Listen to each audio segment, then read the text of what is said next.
Weilong WRM V10. We have a couple of videos to look at, so I have permission from Alex to have a look at this video today. I hope he hasn't deleted it. Oh, he's deleted it. Dang. Oh well, never mind. Alex made a video about the WRM V10 and he basically broke it immediately. That's kind of funny. It's okay though. UKCuber has made a video too. He's made a couple of videos on it already. Gosh, he's getting that content, isn't he?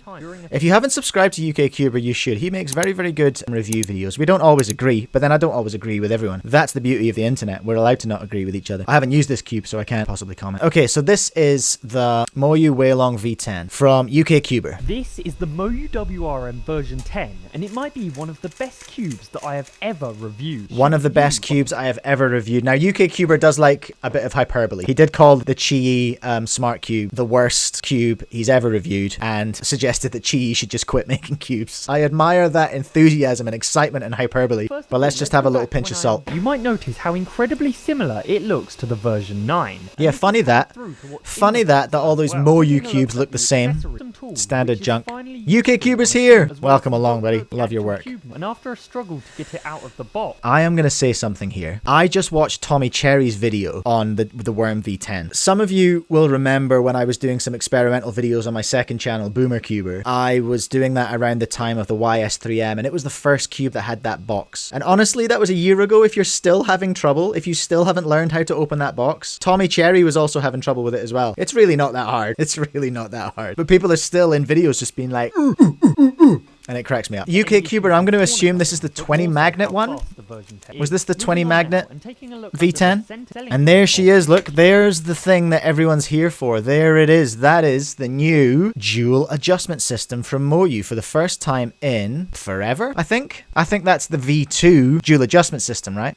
So that's big news. That's what everyone's been getting excited about. It is the 20 magnet one. Okay. After way too long. Is that a pun? After way too long? Is that way spelled W-E-I? I hope it is. Kuranir. I wanna get that WRM V10 for 3 blind. Actually, that's a good point. Is James in the chat or somebody who knows about WCA regs and 3 blind? Because I was thinking about that this morning when I saw Tommy Cherry doing some blind solves on this cube in his video. I wanted to ask, should center caps with logos on that are UV coated, should they be allowed in 3 blind? Because you can't feel a logo through UV coating. Is this a reg we're gonna see changing? Or am I missing something about 3 blind? Does a logo of any sort give you an advantage? I can't think why it would. But I did wonder that this morning when I saw Tommy just thrashing blind solves with the V10. Anyway, let's carry on. You gotta have that corner cutting. I was always a big fan of the gloss cubes. And UV's basically gloss, just like glossier. James is back. Hey, there he is. So Oxford, I do understand that that it's not currently legal, but I don't know why it's not legal. I understand why a label is illegal, a sticker, because you can feel that, but you can't feel that. So that's my question. Will there be a change there? I understand. Yeah, I'm with you, James. I know you can't use UV logos. My question is why, if they are no advantage. If they present no advantage, why are they not allowed? Do you know what I mean? Come on then, UKCuber. Let's see your setup. What are you gonna pump in here? That's a whole lot of lube.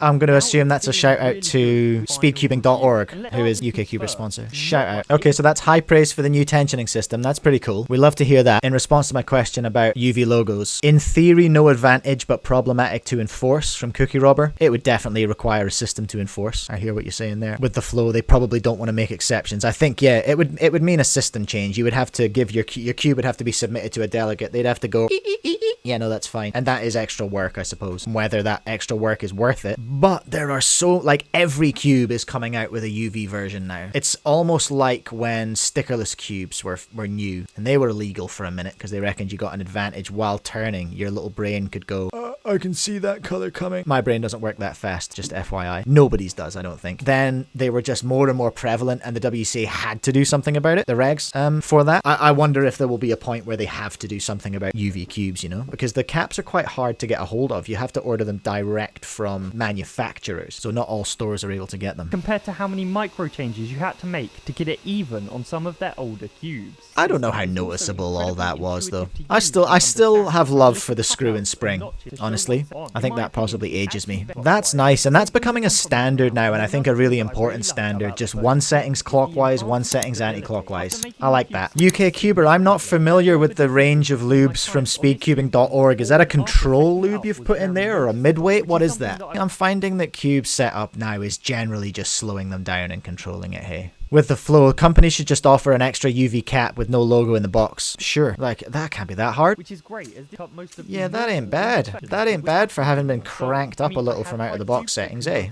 Corner cutting's corner cutting, it's what it is. Let's have a look at some price stuff. Okay, so we've got a standard version. We've got a standard UV. We've got a 20 magnet ball core UV. And we've got a 20 magnet maglev UV. Oh, so they're all spring apart from the big fella. They're all springy apart from this fella, which is maglev. Okay, so we have a 20 magnet ball core spring version. That's kind of interesting. Hey, that's kind of interesting. We'd like to see that. Right, this chat's coming in now. UK Cuber, yeah, it's a smooth control loop. Okay, that makes sense because it's slowing it down. James coming in, re the 3 blind. Yeah, and that's what we used to do. Delegates would check every cube to see whether the logo could be felt. The problems were that it took a lot of time. It was easy to miss a cube that was definitely illegal, and there was inconsistency between delegates about which cubes would be allowed. Interesting. I did not know that they've attempted that system before. That makes a big difference. Not even a case of different delegates being differently strict. There were actual differences in who could feel which logos. It was particularly bad at Worlds 2017 when a bunch of top blinders cubes that they'd been using previously were rejected, and then they had to find something else to use last minute. That is suboptimal. That is not the kind of thing you want to be seeing at a World Championships.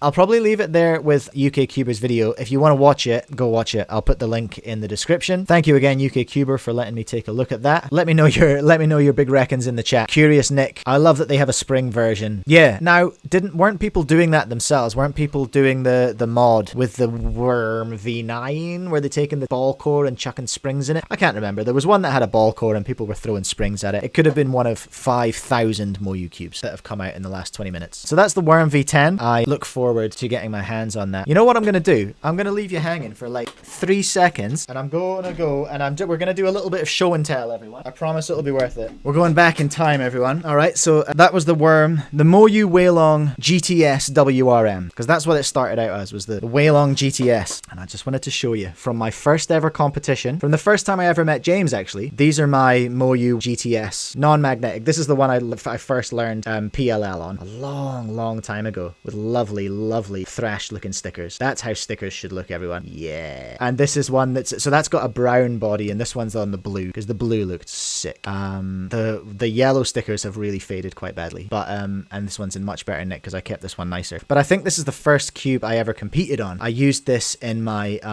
first average of 5, which was like 45 seconds or something like that. You know, I have that footage. I've never released it because it was long before I was involved in cubing in any kind of actual capacity. Nick's saying I did the spring conversion with a V5. Good on ya. With the flow, seeing cubing with Alex's vid about his V10 breaking makes me a little nervous. Might wait for a bit to make sure there's not an issue. It might be a weak point in the mold of that ball core. Who knows? Cookie Robber regarding 3x3 blind. Yeah, it was much simpler just to ban logos outright. Absolutely, I can see that from a systems point of view. Oh yeah, James, yeah, you're absolutely right. This isn't the WRM. This is the GTS, the Moyu Weilong GTS, which is then where that whole range came from, though, because the worm would have come off of this. Or was the first worm off the V3? Because I've got this and I've got the V2. I wish I had the V3. The V3 is still incredible. The V3 WRM had the edges. Wasn't that the 2019 WRM? I can't remember. Anyway, we're going to get lost in the weeds, absolutely disappear down a rabbit hole if we talk about this much further.